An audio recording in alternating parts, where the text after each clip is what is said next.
may matinding usapin tayo ngayong araw. Poktek o college, or TESDA or college. Kasi maraming nagsasabi na ang college napakaraming inaaral na hindi naman magagamit sa actual na trabaho. At bakit ang calculus ba kailan ba nagamit sa mga any kind of work, or yung mga literature, or yung mga history, or yung ba't may PE bang nalalaman. Ang dami-daming inaaral sa college na napakawalang kwenta daw compared sa Poktek or yung mga TESDA. Kung ano inaaral mo, yun mismo ang gagamitin mo sa trabaho. Ang college, sobrang daming taon, sobrang daming subjects na hindi talaga magagamit sa pang-araw-araw na buhay. Ano masabi mo dito, Dad? Well, kasi ganito yan, no?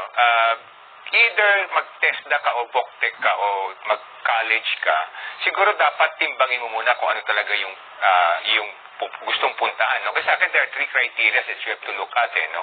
Ang una, ano ba talaga yung trabahong gusto mong pasukan? Is it blue-collar work or is it white-collar work? Sa Amerika, tinatawag natin blue-collar o white-collar, no? Pag sinabi mong blue-collar work ang talagang gusto mong patunguhan, yun sinasabi natin either sa pabrika ka or sa construction site ka o nasa operation site ka, nasa field ka, no? Yung mga blue-collar work, no?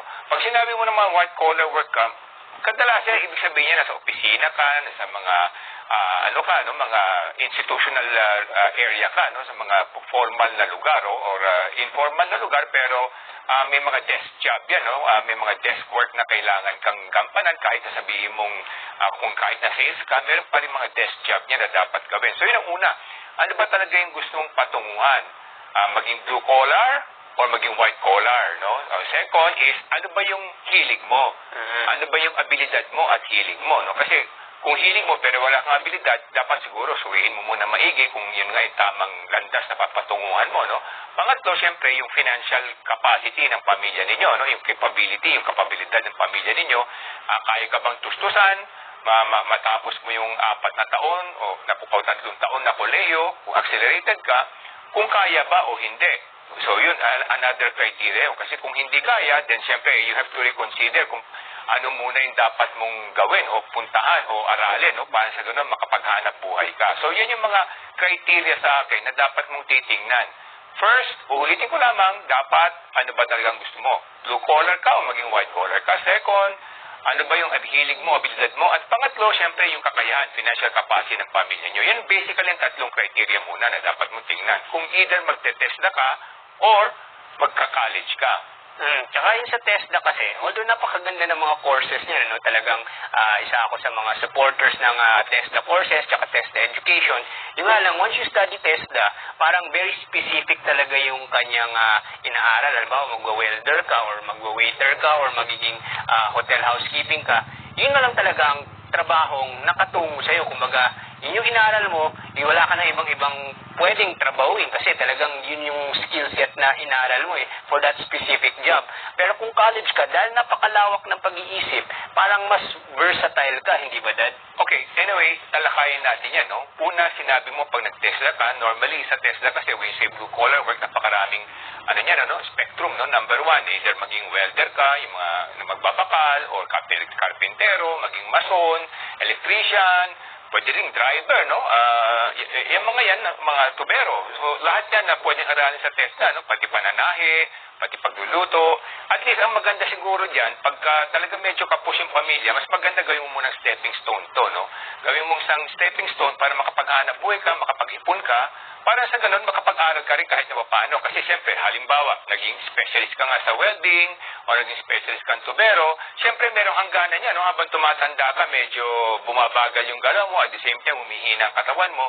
So, dapat mag-aral ka rin, gawin mo sa stepping stone, kung medyo makaipon ka, kahit na mag-night schooling ka, para pag nakapag-aral ka ng formal college o university, pwede kang maging manager o pwede ka rin maging businessman, no? Pwede kang maging entrepreneur. Ikaw yung tatawagin nilang, pag kami mga repair specialist, ikaw yung tatawagin nila kung yan yung specialty mo. Pero siyempre, pwede ka na maging negosyante na mag-hire ka ng mga tao para ikaw na magpatakbo dahil marami kang karanasan. Alam mo yung karanasan na yun, no? So, may limitasyon lang kasi kung sakali, no? Pero although mas mataas ang bayad sa umpisa, in fact, even sa Amerika, kung titingnan ninyo, ang mga blue-collar worker, yung starting pay nila mas mataas kaysa mga white-collar worker kadalasan, no? Pero pagdating ng isang edad o kalaunan, lalamang na yung white-collar worker because of the expertise and because of the training and knowledge, no? Nabanggit mo rin kanina, sinasabi natin, ang problema kasi sa college, Daming subject. ang daming subject, subject, Hindi mo gagamit. hindi naman siya parang related, no? Even I experienced that when I was going to the university sa Lasal. Na-experience ko na napakarami namin subject. Kasi iniisip ko, ito ba mapapakinabangan ko ba o hindi? Pero ang natutunan ko over time is that lahat ng mga subjects na to will contribute to the following, no? Number one, mahasa yung iyong thought process. Parang software yan, no? Pag yung software nahasa siya na mas mabilis gumalaw at mas malaki yung capacity, then mas gumagaling ka over time, no? Kasi meron kang kumbaga exercise yung mental process mo. Pangalawa yung knowledge, no?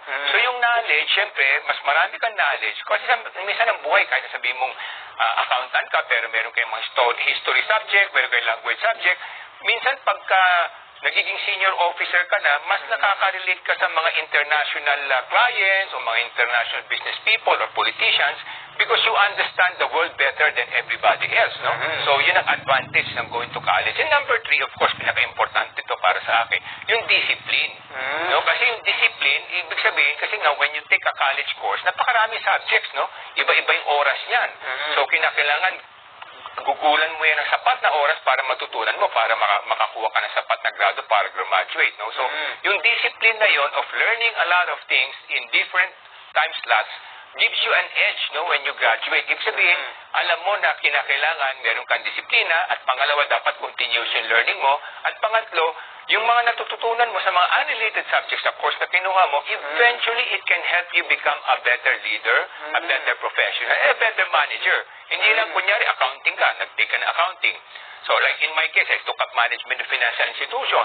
So ibig sabihin yan, dapat sa mga financial institution ka magtrabaho. Pero dahil sa dami ng subjects na pakalawak, meron ka marketing, may statistics ka, kung ano-ano pa, kahit na hindi ka naging accountant o hindi ka naging bankero, yung iyong knowledge in different industries at yung applicability niyan, na-apply mo. Minsan, kahit na bahagya lang, pero most importantly, the knowledge, the discipline, and the training that you get because you went through a process, then you become better, no? So, kaya that's why yung advice ko sa mga gusto mag-TESDA o nagte-TESDA o gumadup ng TESDA, gawin niyo siyang stepping stone o platform.